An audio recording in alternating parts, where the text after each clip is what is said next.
We are back. This is the Now Morning Show, and we're so happy that you're with us wherever you are, all over the world. Thank you for joining us. And we are having conversations around politics, around race, ethnicity, society, youth vote, and so much more. And speaking about voting, 58.0% voter turnout in the 2020 general elections compared to 67.3% in 2015. And recount continues in San Fernando West, La Joquita, Talparo, Toco, Sangre Grande, St. Joseph, and Tunapuna. And Watson Duke, who requested a recount for the Tobago East seat, has since conceded defeat. And in a media release, the EBC says that with an electorate of just over 1.1 million in 41 parliamentary electoral districts in Trinidad and Tobago, just over 658,000 votes were polled. And we were talking about it a little earlier with regard to the increases and decreases in terms of voter turnout, and we have different, as we continue our political analysis, we'll get to what really impacted that change. So let's switch now to COVID-19 cases. 18 new cases in Trinidad and Tobago, bringing the total caseload to 326 with 179 active cases. And we have been talking all through the morning and all over social media with regard to the Supermarkets Association call on their members to withdraw the Ramsaran products. And so far we're seeing the grocery chain Massey, Extra Foods, True Value, Passage, JTA. A petition is actually circulating to have the products removed from the school feeding program. And we spoke so much about that. We're going to come to it, guys, a little later on again, because we jump back into that. But before we get into our next interview, which we're talking about women in politics, guys, we were talking about World Left-Hander International Left-Handers Day, yeah, which is today. And another person who is in our industry is Mark. No, I was saying Marlene Frederick, one of our viewers online on Facebook, She's was celebrating that today is her day. Yes, but Hans Devines is a left-hander. Yeah, Hans is a left-hander. And he's also very brilliant. I don't know how many people know Hans is an ACCA. Yeah, He is. Bright young man. And also the theme for International Youth Day, which was yesterday's Youth Engagement for Global Action. And Rokas, you were just speaking with members of the Trinidad as well as the Tobago Youth presidents. Council, yeah, both presidents. Yeah, and they were on the board. I mean, young people have a lot to say in this time, you know, and I think that we will do well to listen to them. Yeah, well, that's why we give them a huge platform. We've been giving the young people a huge platform here on the Now Morning Show for the past 2 years. Right now, though, we want to join Nana Oyehesi-Bain, who is the board coordinator for the Caribbean Women in Leadership. She's an economist and gender expert, and we're looking at women in politics. Good morning. Hi, good morning to your viewers, and good morning to you in the studio as well. So Happy to join you this morning. So, you know, we have Mia Mottley, who is the Prime Minister of Barbados. I was thinking there is a young lady just taking over the reins. Was it in... No, she's not taking over. She's in part of the cabinet in Anguilla. In Anguilla? Yeah. Okay. Yes. Yes, as well as, thank you, Rokas, for that one, as well as most recently, Joe Biden's running mate, who is of Jamaican parentage, by the way, Kamala Harris, and then our very own election that took place on Monday. Are you heartened by the activity of women in politics, or do we still need more to be done? Well, I mean, Trinidad and Tobago in the last elections, which was in 2015, had an average of 29, almost 30% women elected.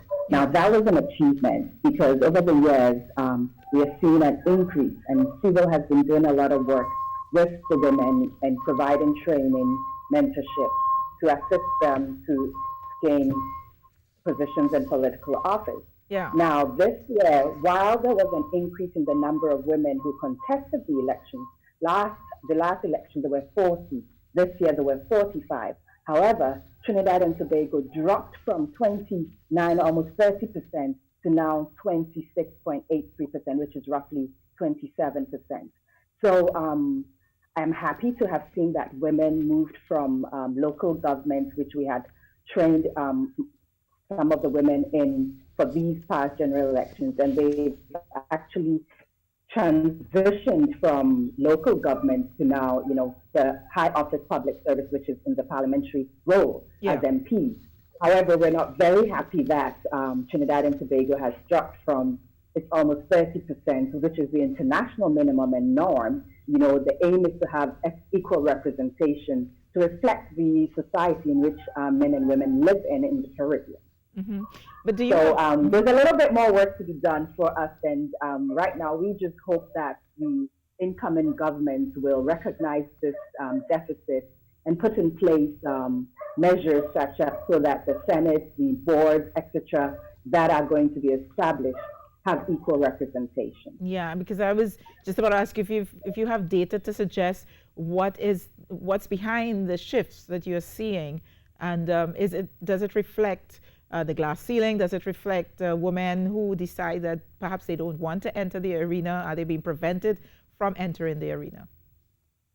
I mean, the truth of the matter is we live in a very patriarchy society. In other words, the way men and women are socialized are different, and we have not socialized our men and women to see themselves as equal partners.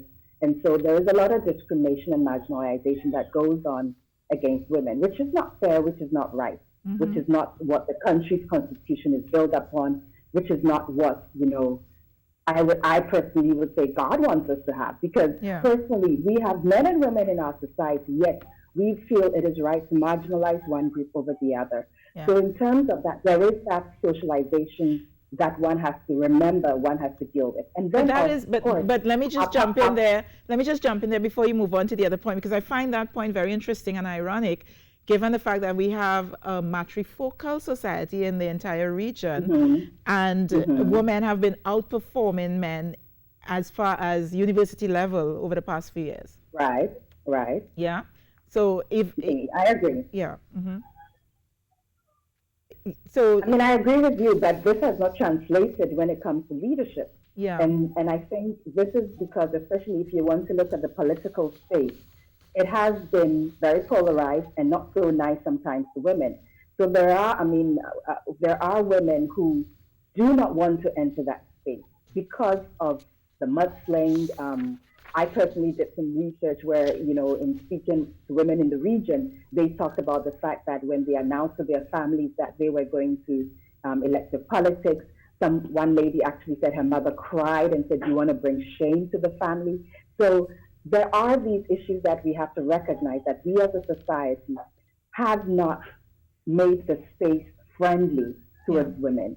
And even if you think about, parliament in some countries, that women do not even have leave.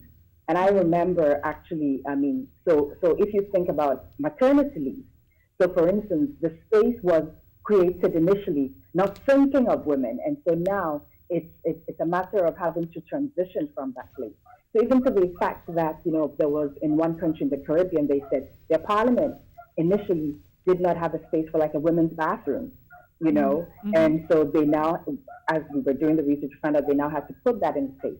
So, as a society, these are the issues that we have to deal with. And of course, the barriers that exist, for women to enter that space. Yeah. I'm going to toss to Carrie and Rokas in a bit, but I have a question for you before I do that. How can women transform the face of politics or the political landscape as we are seeing it now across the region? Well, the way women can transform the spaces, so personally, I do not believe just having a woman means that you have gender equality. Having a woman who is gender sensitive is what makes the difference. And performing in a way that you're bringing the whole transformational leadership perspective into your leadership style, into your governance style, into the way in which you provide information and review legislation and policy. So for instance, leadership that is grounded in the principles of equity, equality, justice, democracy, caring, nonviolence, and then also cooperation. That is the leadership that we would like to see. And hopefully, sometimes when you are in a space that is only either all women or all men, you only think about situations from your perspective, right, and not the other perspective. And we're dealing with a national issue when it comes to national governance. So you want to be able to have both perspectives in the room so that you can contribute to effective national building and democracy. Yeah. Nana, I want to weigh in a little bit. I'm just seeing some figures here, and they said that this year the result of the election is that it went from 29 to 26% of women in parliament. And what I'm also seeing is that the minimum threshold for leadership and political participation requires 30% minimum of women in leadership. Right. Do you think that for when it comes to real equity, that number should be so low that it should be 30%, and why not 50%? Why not 50-50? It's the minimum. We are all trying to achieve 50. So it's not that you gain 30 and that's it. And what is interesting is that, like a country like Guyana, they have put it into legislation. So no party can actually run in Guyana without that minimum of 30. There is a little bit of a glitch there that once you get the 30 in the candidacy, it doesn't necessarily translate into who gets elected and who ends up in parliament. But you have a greater chance. So as you can see, we've had low numbers for years. The aim is to have that minimum and move beyond that minimum. So, as CERO, we were expecting Trinidad and Tobago to move beyond the 29, almost 30% that it had towards 50. That's why I say we're a little bit disheartened that Trinidad did not transition from 30% to get into 50. Grenada is almost 50%. I think it's about 43 or 46%. So of course it is not. It is something that we cannot say is unachievable in the region, because it is happening in Grenada, and of course we believe Trinidad and Tobago, with its history and its current president being a woman, the previous government also had a lot of women in position. We were expecting that to change, to transition the country towards 50, and also give the region an opportunity to see that it can be done. Do you think it should be mandated, though, that 50% be the minimum, so that they'll have no choice but to have the equal sides? I would say that whatever the country's population is, it should be representative. So definitely, as we're trying to achieve 50, definitely we should have something in place, either legislatively or either in the constitution or the bylaws of the various political parties that actually mandates that the country's candidates for a general election should reflect the country's population of, both men and women in terms of the ratio. All right. Well, with that, I want to thank you so much, Nana Oye Hesse Bain, for joining us this morning and helping to ventilate this topic of women in politics. And again, as your organization has done, to congratulate all the women who are in politics and who have in positions of leadership here in Trinidad and Tobago and beyond. All right. And I just want to clarify that information that I wanted to give earlier with regard to Deanne Kentish Rogers. She's a British Anguillan politician, and she defeated, why it was so significant, her accomplishments, that she actually defeated the premier in his constituency. Right. So yeah, that's what I was about to say. Premier. It was in their constituency. They went for the same constituency, and she defeated the former premier. The former premier. But the new premier is Dr. Ellis. Yes. I don't remember his name. Dr. Ellis something. He's the new premier of Anguilla. And he chose her to be on the cabinet. Yes, Dr. Ellis Webster. Yes, Dr. Ellis Webster. Dr. Ellis Webster. But it was so significant that at 27 years old, she defeated Mr. Victor Banks, who was a premier and so many years her senior. So there you have it, not just a woman, but a youth at the same time. Well, I mean, at least we can safely say that, they at least went up and they said, all right, we want the youth to have a voice, and we're giving that person that power and see what happens. Yeah. Well, let's bring in Mark Anthony into the conversation. Good morning, Mark, on our sweet sister station. Good morning, Sweet Carrie. 100. How you doing, Marky Mark? Good morning, guys. Good morning. Good morning, Rockers. How you doing? Good morning, sir. How you doing, Marky Mark? I'm doing fine this morning. I have a little something to drop though. What's that? I was watching the other day, and I said, hey, things going so nice. Rockers, I want you to listen to this one. Huh? I know it's me. It hit me by surprise, boy. You see that? My wig almost fell off.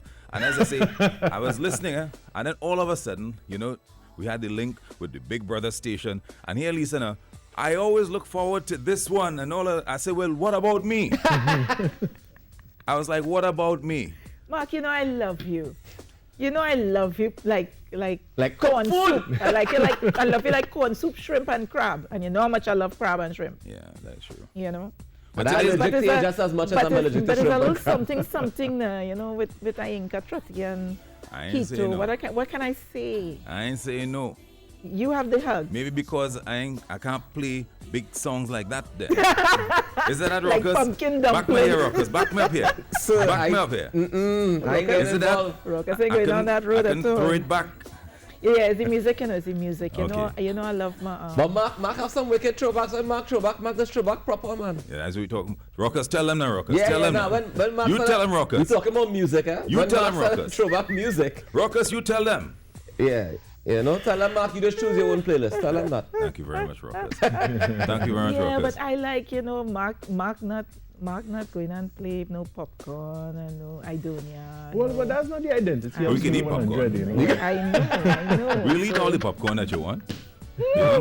In the wonderful kitchen. Carrie? Right, yeah. In the wonderful kitchen. In Carrie's kitchen. Carrie's but we kitchen. might get a little Gregory Isaac and stuff, innit? Yeah, we might get a little Different things, flavor. man. Different flavor. Different flavor. But Mark, I love you. I'm taking that love. Mark, we go way back, man. That's what I'm talking about. To the time you had hair. Wow. Wow. Here today, Rocker say something.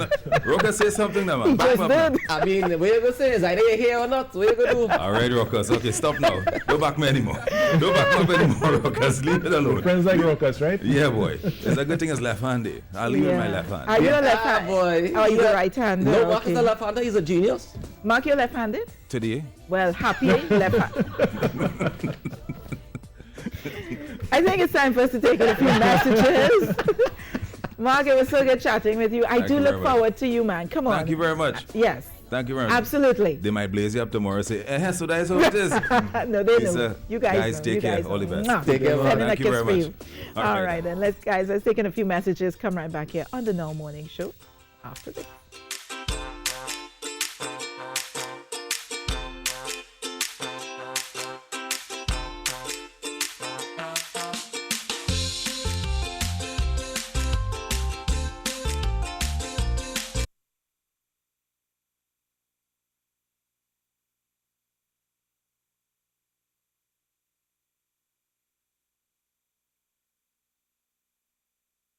Yeah, we are checking. Good morning, Kevin. Good morning, Neil. Hi, good morning. Hi, Kevin. You hearing us? Yes, I am. Are you hearing me? Yes, we're just testing audio. We're on a break. And Tanil, hi, Tanil. Can you hear me? Yes, we're hearing you loud and clear.